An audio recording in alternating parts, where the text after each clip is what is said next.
Baik, kami di sini dari kelompok 2 yang beranggotaan saya sendiri yang bernama Fitri Yuliana. Teman saya bernama Saya Ilham Ramanda. Jo Opika, Aina Firahmi. Saya Fazla Rizka. Kami di sini akan menjelaskan tentang materi pendekatan pembelajaran deep learning atau belajar secara mendalam. Oke, kita yang pertama akan mengetahui apa itu pembelajaran deep learning.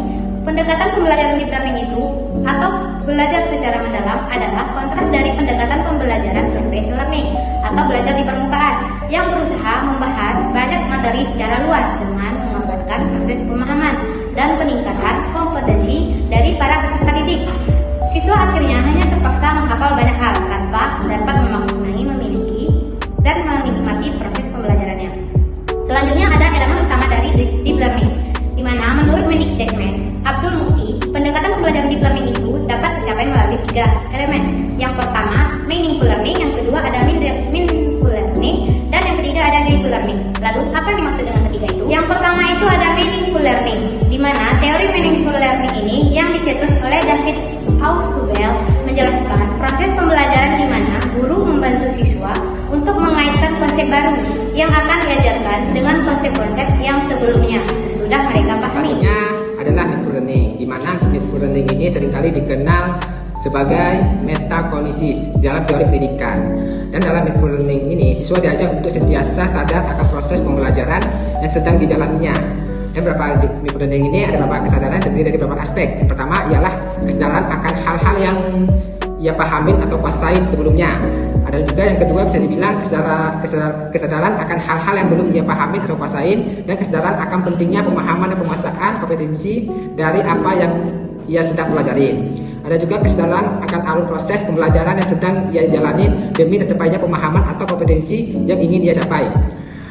Dan juga kesadaran akan kemajuan pemahaman kompetensi setelah merefleksikan proses pembelajaran yang akan ia lewati. Dan juga yang terakhir bisa dibilang adalah kesadaran akan hal-hal yang masih dapat dieksplorasi lebih lanjut dalam proses pembelajaran berikutnya.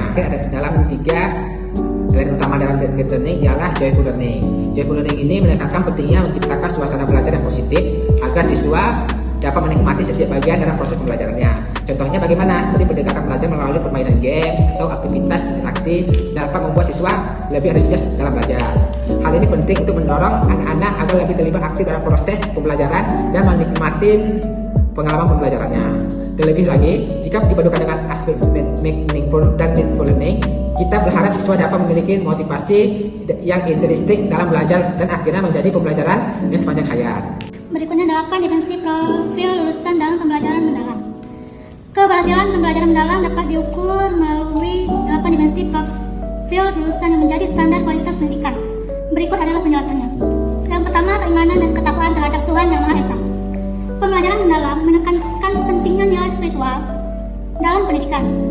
Peserta didik diharapkan untuk memiliki keimanan yang kuat dan menerapkannya dalam kehidupan sehari-hari. Yang kedua, kewargaan. Melalui pembelajaran mendalam, siswa diajarkan untuk menjadi warga negara yang peduli, bertanggung jawab, dan aktif, berkontribusi bagi lingkungan sekitar. Untuk yang ketiga, penalaran kritis. Salah satu fokus utama pembelajaran mendalam adalah meningkatkan kemampuan berpikir kritis siswa agar mampu menganalisis masalah, mengevaluasi informasi, dan menentukan solusi yang tepat. Selanjutnya ada nomor 4, yaitu kreativitas. Kreativitas pembelajaran mendalam mendorong siswa untuk berpikir kreatif, dan inovatif dalam menyelesaikan berbagai tantangan. Yang kelima itu ada kolaborasi. Kolaborasi adalah melalui kegiatan, kelompok dan proyek. Kolaborasi siswa dilatih untuk bekerja sama, berbagai peran dan mencapai tujuan bersama. Yang keenam ada kemandirian. Kemandirian ini adalah pembelajaran dalam menumbuhkan rasa tanggung jawab dan kemampuan siswa untuk belajar secara mandiri tanpa ketergantungan yang berlebihan pada pihak lainnya. Yang ketujuh ada kesehatan. Kesehatan fisik dan mental menjadi bagian penting dalam pembelajaran mendalam. Yang keseimbangan antara akademis dan kesejahteraan siswa harus tetap dijaga. Yang terakhir yaitu ada komunikasi. Komunikasi pembelajaran mendalam melatih siswa untuk menguasai keterampilan komunikasi yang efektif baik secara lisan maupun tulisan, serta mampu mendengarkan dengan baik. Berikutnya ada pengalaman belajar. Yang pertama ada kesadaran pengalaman belajar peserta didik yang diperoleh ketika mereka memiliki kesadaran untuk menjadi pembelajar yang aktif dan mampu meregulasi diri. Peserta didik memahami tujuan perkembangan, termotivasi secara terinspirasi untuk belajar, serta aktif mengembangkan strategi belajar untuk mencapai tujuan. 2. Bermakna peserta didik dapat menerapkan pengetahuannya ke dalam suatu situasi nyata.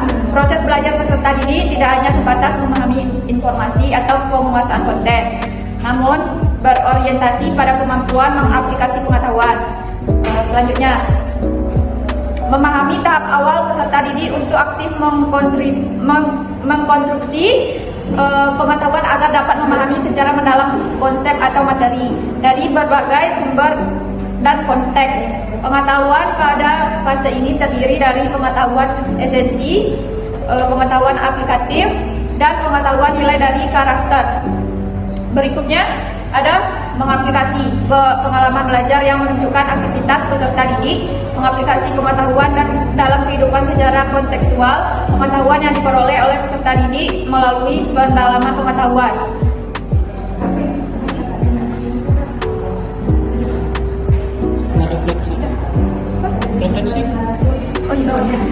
Refleksi proses di mana peserta didik mengevaluasi dan memaknai proses serta hasil dari tindakan atau praktek nyata yang telah mereka lakukan. Tahap refleksi melibatkan regulasi dari self regulation sebagai kemampuan individu untuk mengelola proses belajarnya secara mandiri, meliputi perencanaan, pelaksanaan, pengawasan, dan evaluasi terhadap cara belajar mereka. Dan selanjutnya kemampuan numerik. Daripada hanya menghafal rumus, dengan deep learning, siswa didorong untuk memahami konsep dasar matematika, sehingga mereka dapat menerapkan dalam berbagai konteks kehidupan sehari-hari. Baik, selanjutnya ada penerapan pembelajaran mendalam di sekolah. Implementasi pembelajaran mendalam memerlukan sinergi antara berbagai elemen pendidikan seperti guru, siswa, orang tua, dan lingkungan sekolah. Beberapa langkah strategis yang dapat diterapkan antara lain. Yang pertama ada sosialisasi konsep pembelajaran mendalam kepada seluruh pihak terkait. Yang kedua ada pelatihan guru untuk memahami dan menerapkan metode PM dalam proses-proses mengajar. Yang ketiga, penyediaan infrastruktur pendukung yang memadai. Yang keempat, ada integrasi teknologi digital dalam proses pembelajaran. Yang kelima, monitoring dan evaluasi berkala untuk memastikan efektivitas implementasi pembelajaran mendalam di sekolah. Selanjutnya ada mengapa sekolah harus menerapkan pembelajaran mendalam. Penerapan pembelajaran mendalam tidak hanya bertujuan meningkatkan hasil akademis siswa, tetapi juga membentuk karakter, keterampilan berpikir kritis, serta kemampuan adaptasi yang kuat di era global. Konsep ini juga selaras dengan tuntutan kurikulum Merdeka yang menekankan penguatan profil pelajar, Pancasila dan pendidikan berbasis pengalaman nyata.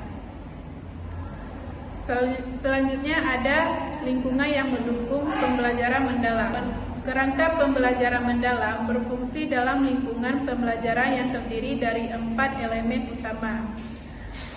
praktis pedagogis, guru menerapkan pendekatan yang mengutamakan keterlibatan aktif siswa, seperti problem based learning atau project based learning.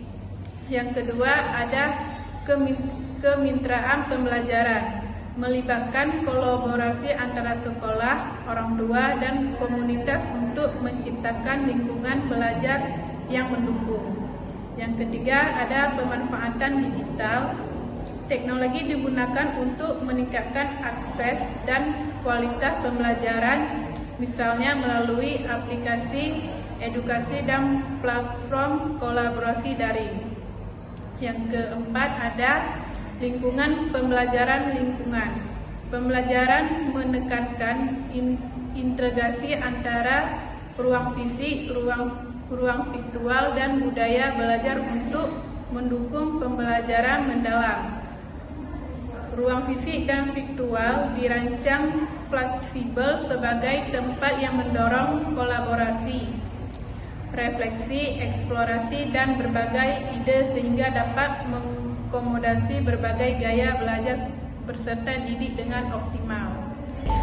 Selanjutnya itu ada implementasi pembelajaran mendalam memberikan berbagai manfaat. Di antaranya itu ada membantu siswa memahami materi secara lebih bermakna, kemudian meningkatkan keterampilan berpikir kritis, kreatif, dan berkemampuan beradaptasi. Selanjutnya itu ada mempersiapkan siswa untuk menghadapi tantangan global, namun tantangan seperti kesiapan guru, akses terhadap teknologi, dan waktu terbatas untuk refleksi harus diatasi. Pelatihan guru dan kebijakan pendukung dari pemerintahan menjadi kunci suksesnya implementasi ini. Dengan menekankan pemahaman aplikasi dan refleksi, kerangka pembelajaran mendalam merupakan langkah strategis untuk menciptakan generasi pelajar yang adaptif, kreatif, dan berkarakter. Nah, melalui lingkungan belajar yang mendukung, siswa tidak hanya akan memahami dunia di sekitar mereka, tetapi juga mampu memberikan kontribusi nyata dalam kehidupan masyarakat. Apakah kesimpulan yang dapat kita ambil dari pembelajaran deep learning ini? Oke, jadi kesimpulannya ialah pembelajaran deep learning ini adalah pendekatan pendidikan yang berfokus pada pemahaman materi secara mendalam. Bukan hanya sekedar hafalan saja, tapi terdapat 3 elemen utama dalam pendekatannya, yaitu apa itu? Pertama, satu meaningful learning, yaitu pembelajaran yang bermakna membantu siswa mengaitkan konsep baru dengan pengetahuan yang telah dimilikinya. Adapun mindful learning, di mana pembelajaran dengan kesadaran penuh mencakup refleksi terhadap proses dan tujuan belajarnya. Dan terakhir ada juga joyful learning, yaitu pembelajaran yang mengembirakan, yang menciptakan suasana belajar yang positif dan menyenangkan. Oke, terima kasih Jul. Baik, setelah mendengar kesimpulan dari pembelajaran mendalam deep learning, bagaimana sih tanggapan Anda terhadap pembelajaran ini? Kalau dari saya sendiri, tanggapan saya itu pendekatan ini relevan dengan tantangan pendidikan masa kini. Nah, terutama adalah menyiapkan generasi yang tidak hanya pintar secara akademis, tetapi juga memiliki keterampilan hidup dan karakter yang kuat. A few moments later.